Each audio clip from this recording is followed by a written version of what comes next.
ilalim ng lilim ng isang punong akasya, sa simpleng karito ng fishbowl at kwek-kwek, mabubuo ang isang kwento ng pangarap at sakripisyo. Si Marco, ang masipag at matalinong tindero, ay hindi lamang nagbebenta ng pagkain. Nagpapalaganap din siya ng inspirasyon kasama ang kanyang ina na si Aling Clara, isang PWD na nakaupo sa wheelchair. Araw-araw nilang hinaharap ang mga hamon ng buhay. Ngunit sino ang mag-aakala na sa bawat hiyaw ng 3 sa piso, bagong luto po, ay nakatago ang isang ambisyon na abutin ang mga bituin. Ito ang kwento ng isang binatang bumuo ng tagumpay mula sa hirap at pagmamahal. Sa isang pampublikong paaralan, araw-araw na makikita si Marco, isang binatang matipuno, masayahin at masipag. Kasama niya ang kanyang ina na si Aling Clara, isang PWD na nakaupo sa lumang wheelchair. Sa kanilang maliit na kariton, nagbebenta sila ng fishbowl, kikiam at kwek-kwek na patok sa mga estudyante. Ngunit kahit na maliit ang kariton nila, ay maayos ang pagkakalagay at malinis ang mga ito. Fishbowl po! 3 sa piso! Kwek-kwek! 5 piso lang! Sigaw ni Marco habang abala sa pagluluto. Ang kanyang ina naman ay nasa gilid, maingat na naghahanda ng sausawan sa maliit na mangkok. Kuya! 20 pesos nga nito! Wika ng isang estudyante, mukhang nasa edad 11. Kuya! Magkano sa dynamite? Wika naman ng isang college student. Kuya! Ilang pag 50 pesos? Dagdag pa ng katabi nito na sa kanyang palagay ay kaibigan nito. Iho, 30 nga sa kwek-kwek, tsaka isang palamig. 6 naman na matanda, sabay abot ng 50 pesos. Sa ganoong mga paninda ay alerto si Marco. Mayroon kasing mga sumasalimsim, kaya naman ay hindi nila nakukuha ang tubo na dapat ay kanila. Buti pa sa'yo kuya, mura na at bagong luto pa. Sa kabila kasi dyan malamig na at mukhang luma pa. Wika naman ng mga mamimili kay Marco. Nagmamadali naman si Marco sa bawat kilos para mabigyan agad ang kanyang mga customer. Mayroon kasing mga hindi nakakasingit sa pila, kaya naman ay minsan umaalis sa lamang ito at lumilipat ng stall na bibilhan. Kumpara sa ibang tindahan ng street foods ay palaging mainit ang kanila Marco at Aling Clara. Maayos din ang pagkakalagay nito at nasa magandang lalagyan. Kaya naman ay dinamihan niya ang karatula na mura ang kanya dahil minsan sa sobrang mukhang malinis at ganda ng ayos ay nagmumukha na itong mahal sa paningin ng mamimili. Anak, alalahanin mong magpahinga rin. Huwag mong pagurin masyado ang sarili mo. Paalala ni Aling Clara sa anak habang pinagmamasdan ito. Ngumiti si Marco at tumingin sa ina. Huwag kayong mag-alala, inay. Masaya naman akong ginagawa to. Basta't pagkasama tayo. Ayos lang ako. Nakangiting wika nito habang tagaktak ang pawis na inaayos ang kanyang paninda. Sa kabila na simple nilang pamumuhay, hindi maikakaila ang respeto ng mga estudyante at guro sa mag-ina. Bukod sa masarap ang kanilang tinda, ramdam ng lahat ang malasakit at kabutihan ni Marco sa kanyang ina at sa mga tao sa paligid. Kadalasan pa nga ay nanghatak pa ng mga customer ang mga estudyante at guro na bumibili sa kanila. Ang mga guro rin ay palaging bumibili kila Marco, umaga, tanghali, hanggang hapon. Hindi na rin umaabot pa ng gabi sila Marco sa kanilang pinagpapestuhan dahil na rin sa maaga pa lamang ay nauubos na ito. Isang hapon, habang abala si Marco sa pagluluto, lumapit ang isang grupo ng estudyante.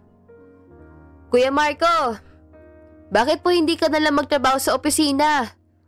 Ang galing-galing mo pa siguro kung ikaw ay engineer. Tanong ng isa sa kanila, mga estudyante sa high school sa malapit na paaralan. Bahagyang natawa si Marco. Paano mo naman nasabi yan? Tanong niya habang nilalagyan ng sauce ang kwek-kwek at nagluluto ng kikiam sa kawali. Kasi po, ang talino niyo po. Ang galing niyo din magbilang kahit ang dami ng bumibili sa inyo. Sagot ng estudyante. Idagdag niyo pa pong alerto kayo at nabibigay ninyo kaagad ang kailangan ng bawat bumibili sa iba. Sa iba kasi ay mabagal kung kumilos ang tindero at minsan ay kulang pang sukli. Wika pa ng kaklase nito. Isang araw, habang naghihintay ang mga estudyante ng kanilang uwian, lumapit si Ma'am Teresa kay Marco. Marco, pwede ka bang pumunta sa classroom bago ka umuwi pagkaubos ng iyong paninda? May problema kami sa isang math problem sa blackboard at mukhang walang makasagot dito. Baka matulungan mo kami. Sabi ng guro, matagal ng customer ni Marco si Ma'am Teresa. Dati niya na rin nakwento dito na gusto niya mag-aral muli at ang paborito niyang subject ay math.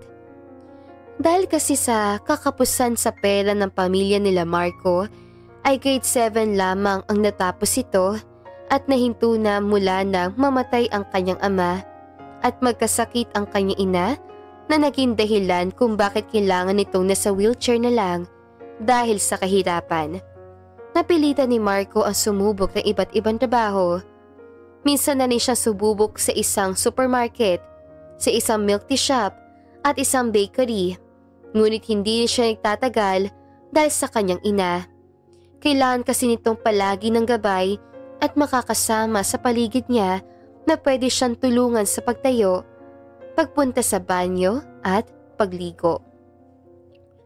Sinubukan naman ni Marco na kumuha ng kamag-anak na pwedeng tumulong sa kanyang ina, ngunit 1 linggo lamang ang tinagal nito dahil na rin hindi kakayanin ni Marco na bayaran ang gagastusin sa maintenance at pagpapasahod pa sa yaya ng ina. Sinubukan din niya magtinda ng palamig at fishball sa kanilang bahay sa labas para hindi na nila kailangang lumayo pa, ngunit hindi ganoon kalakas ang kita roon. Bagamat nag-aalangan, tumango si Marco.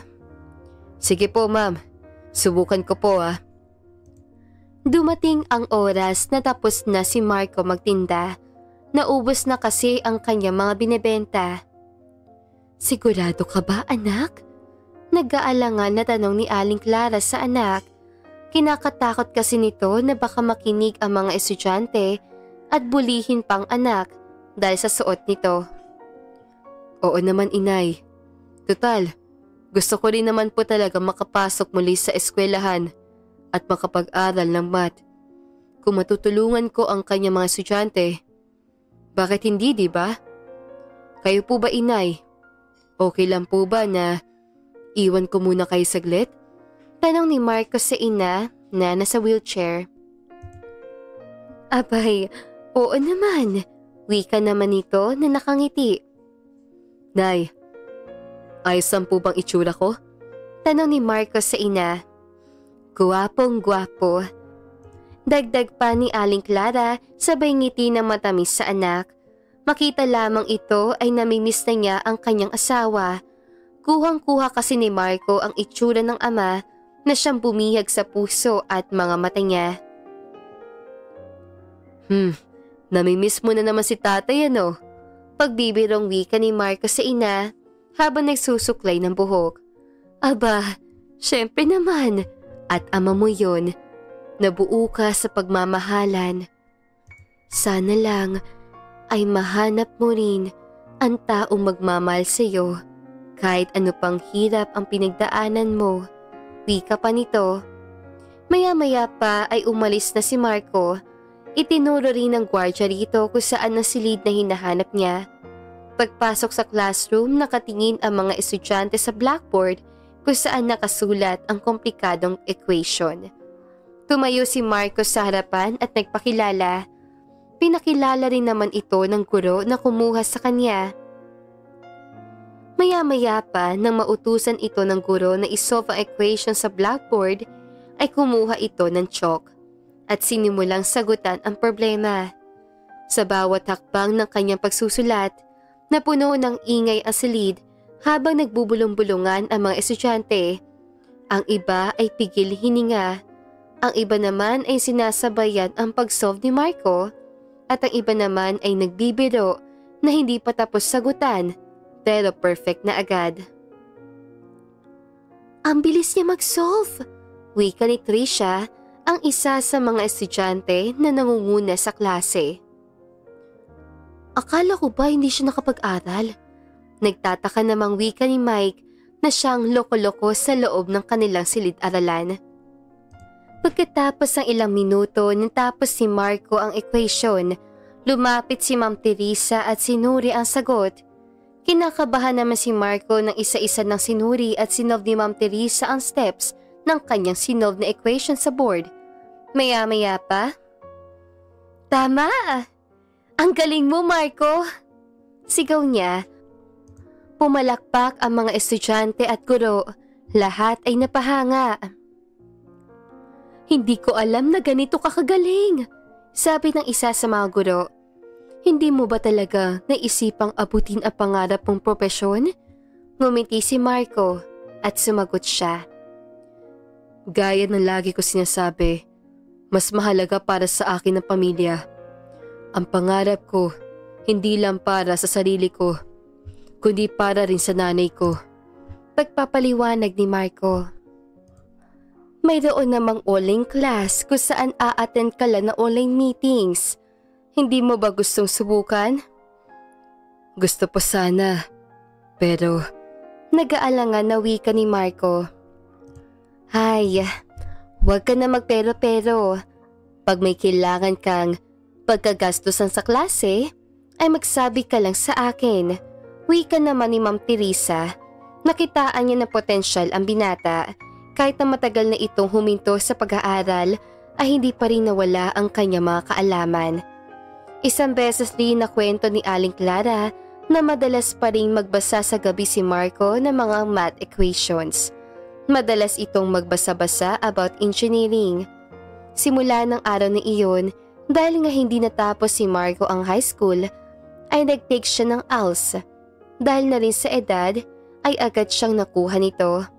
Ang dating 1 week straight ni Marco ay naging 3 times a week na lang na pagtitinda dahil uma-attend ito sa kanyang ALS session. Hindi rin naman ganoon kagastos at napupunan niya rin naman ito dahil malaki ang benta niya sa isang araw pa lamang sa kanilang pagtitinda malapit sa paaralan. Hindi tumagal ay nakapagtapos si Marco sa kanyang ALS. Bumalik sa araw-araw ng pagtitinda hanggang sa napagdesisyonan nito na mag-online class tulad na sabi ni Ma'am Teresa. Batid ni Aling Clara ang pagod ng anak. Habang nagtitinda ay pinagsasabay nito ang kanyang klase. Madalas pa nga na screen record niya na lamang ito at re-reviewin pagkagabihan para hindi mahuli sa klase. Naiintindihan din naman ng kanyang mga guro ang sitwasyon ni Marco, kaya naman hindi na nila ito tinatawag sa recitation. Noong una ay hindi naniwala ang kanyang mga guro sa kanyang sitwasyon, ngunit ang hindi nito sinasadyang mabuksan ang kanyang kamera pagka-join sa online class niya, ay nakita nila at doon nila naiintindihan na hindi pare-pareho ang sitwasyon ng kanilang hinahawakang klase. Araw-gabi ang kayod ni Marco, mapa sa panindaman o sa eskwelahan. Tuwing uwi nila ng kanyang ina ay hikab na rin ito ng hikab, kaya naman inaalok niya ito ng kape para magising ang diwa nito. Kapag naman nakatulog ito habang nag-aaral ay kinukumutan ito ng kanyang ina. Ngunit makalipas ang ilang taon, lumala ang sakit ni Aling Clara. Sumusuka na rin ito ng dugo at nanlalalim na ang kanyang mga mata. Gusto man itong dalhin ni Marco sa ospital, ngunit nagagalit ang kanyang ina. Batid kasi nitong malapit na ang nalalabing mga araw niya, tanging hiling niya lamang ay sundan ni Marco kung anong sinisigaw ng puso niya, na maabot ng kanyang binata ang mga pangarap nito at hindi na muling maghirap pa. Kaya naman sa kabila ng masusing pag-aalaga ni Marco, pumanaw ang kanyang ina sa edad na 65. Ang araw ng libing ay puno ng luha, hindi lamang para kay Marco kundi para sa mga taong nakasaksi ng kanyang pagmamahal sa ina. Sa puntod ng ina, tumayo si Marco habang hawak ang isang bungkos ng bulaklak. "Inay, salamat sa lahat ng sakripisyo mo para sa akin. Pangako ko, itutuloy ko na ang mga pangarap ko. Pero kahit kailan, hindi kita malilimutan. Mahal na mahal kita." Bulong niya habang pinipigilan ang pagluha. Makalipas ang pagpanaw ng kanyang ina, tinuloy ni Marco ang kanyang pangarap at hindi nga siya nagkamali. Nagbunga ang kanyang sakripisyo at pagsusumikap. Nakapagtapos siya sa kursong Civil Engineering at hindi pa daw nagtatapos. Isa siya sa top-notchers sa kanilang board exams. Kaya pagkalipas sa ilang araw mula nang lumabas ang results sa exam, isang malaking balita ang dumating. Isang sikat na kumpanya sa Dubai ang nag-alok kay Marco ng trabaho bilang isang project engineer. Pinuri ng kumpanya ang kanyang matataas na marka sa board exam at ang mga rekomendasyong nakuha mula sa kanyang mga dating professor.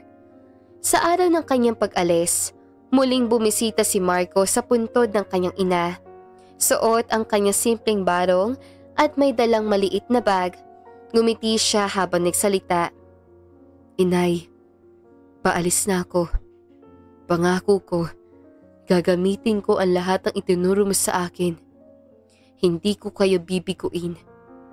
Sa paglubog ng araw, lumisan si Marco dala ang mga alaala ng kanyang ina at ang pangakong magiging inspirasyon siya sa iba.